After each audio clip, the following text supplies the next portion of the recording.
Hello बच्चों। बेटा पिछली क्लास में आपने पढ़ा था हड्डी कितनी प्रकार की होती है हमारी। ठीक है। और उसके बाद आपने पढ़ा था मनुष्य का कंकाल तंत्र, उसमें कितनी हड्डियाँ और कैसे कहाँ कहाँ पर होती है। अब सबसे पहले अब आता है आज की क्लास में आपका जोड़, टाइप्स ऑफ जॉइंट्स। ठीक है, इसको देख लेते हैं। टाइप्स ऑफ जॉइंट्स मैंने बताया था। जॉइंट्स आपको तीन प्रकार के होते हैं। आपके शरीर में क्या है, जॉइंट्स तीन प्रकार के होते हैं। अचल, ठीक है, अचल यानी कि जो बिल्कुल भी मूवमेंट नहीं करते हैं। ठीक है। दूसरा है अर्धचल, ठीक है, जो थोड़ी बहुत ही गति करते हैं। ठीक है। और चल, चल यानी कि जो पूरी गति करते हैं। ठीक है। अब इनको हम इन नामों से भी पुकार सकते हैं। कभी कभी एग्जाम में आ जाता है ये अचल, अर्चल और चल नहीं आते। मैं ये जॉइंट्स आपको क्या आपकी बुक से अलग पढ़ा रहा हूँ, क्योंकि बुक्स में मुझे कुछ ठीक नहीं लग रहा है। ठीक है। तो सभी बच्चे वीडियो को अच्छे से देखेंगे। और इसको अचल जॉइंट्स को हम इमूवेबल या फाइब्रस जॉइंट भी बोल सकते हैं। ठीक है, इमूवेबल या फाइब्रस जॉइंट भी बोल सकते हैं। और ये एक साइनो आर्थोस, इसको हम इमूवेबल अचल को बोलते हैं, इमूवेबल या फाइब्रस जॉइंट, या फिर साइन आर्थोस, इन नामों से भी हम इसको पुकार सकते हैं। कौन कौन? अचल, इमूवेबल, फाइब्रस जॉइंट्स और साइन आर्थोस। ठीक है। अर्धचल को हम किन किन नामों से पुकार सकते हैं? स्लाइटली और कार्टिलेजियम और एम्फी आर्थोज। ठीक है, स्लाइटली, कार्टिलेजियम, एम्फी आर्थोज, इन नामों से पुकार सकते हैं। और चल को मूवेबल यानी कि मूव कर सकते हैं, साइनोवियल और डाई आर्थोज। ठीक है, इन नामों से भी पुकार सकते हैं। बट आपको ये थोड़ा पढ़ना है, पता होना चाहिए, याद आपको करना है अचल, अर्धचल और चल। ठीक है, इमूवेबल, स्लाइटली और मूवेबल, ये याद रखना है। ठीक है। अब मैं आपको इनके उदाहरण बता रहा हूँ।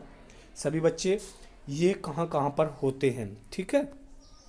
सबसे पहले उदाहरण यानी कि इमूवेबल का, अचल जॉइंट्स जो बिल्कुल गति नहीं करते हैं, उनका उदाहरण है सचर, खोपड़ी का जॉइंट। जो हमारी खोपड़ी की 8 हड्डियाँ होती है, ऊपर मैंने बताया था पिछली वीडियो में आपको, वे बिल्कुल भी गति नहीं करते हैं। ठीक है।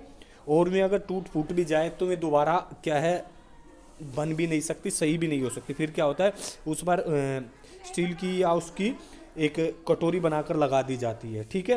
प्यूबिक यानी कि कुल्ले की हमारी जो है वो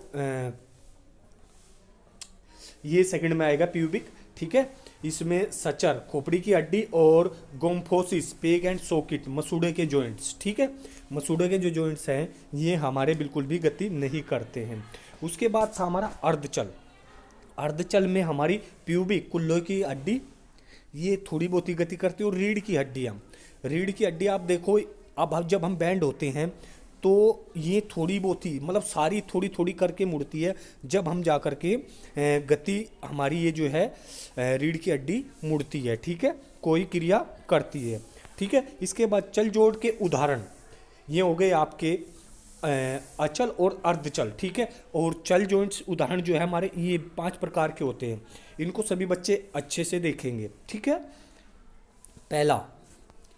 इसमें पहला है आपका हिंज जॉइंट। ठीक है, इसको कोर संधि भी बोल सकते हैं हम, हिंज जॉइंट यानी कि कब्जे वाला जोड़। कब्जा आप जानते हो, हमारे गेट जो होते हैं एक साइड जो मुड़ते हैं, ठीक है, उनमें कब्जा लगता है, जो एक साइड में मुड़ते हैं। अपनी कोहनी एक साइड में, हमारा घुटना एक साइड में, ठीक है, उंगली एक साइड में। जो एक साइड मुड़ने वाले हैं वे क्या है, 90 से 120 डिग्री तक मुड़ते हैं, वो हो गए हमारे हिंज जॉइंट यानी कि कब्जा जॉइंट। ठीक है। Ball and socket, ball cricket ball या मतलब कोई भी फुटबॉल बॉल ले लीजिए, गोल होगा और एक सॉकेट होगा। ठीक है, उसमें रखा हुआ, जैसे कंधे का जोड़ और कुल्हे का जोड़। ठीक है, मतलब गेंद उसमें फंस जाएगी एक सॉकेट में। ठीक है। इसके बाद आता है आपका पीवट जॉइंट। तीसरा पीवट जॉइंट, गर्दन का जोड़। ठीक है, जो यानी कि चारों तरफ घूम सकता है। ठीक है, पीवट जॉइंट्स। इसके बाद चौथा हो गया आपका फिर ग्लाइडिंग, उंगली और कुल्हे और कंधे, टखना, कलाई, जो ग्लाइडिंग करता है। ठीक है, यानी कि एक दूसरे स्लिप करता है। ठीक है ना, ग्लाइड करता है, स्लिप करता है एक दूसरे ऊपर जॉइंट्स। इसके बाद आता है कोडिलॉइड जॉइंट, ये भी कलाई में और ये ग्लाइडिंग दोनों में आता है आपका।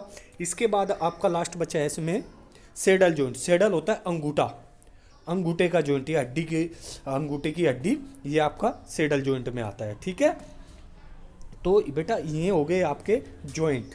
तो सभी बच्चे जॉइंट्स में इतना ही, बाकी जो आगे आपकी इन के बारे में डिटेल में दिखाया है वो मैं आपको नेक्स्ट वीडियो के माध्यम से बताऊंगा। ठीक है, सभी बच्चे इस वीडियो को अच्छे से देखें और देखने के बाद कुछ समझ नहीं आए तो मुझे तुरंत क्लियर करें। ठीक है।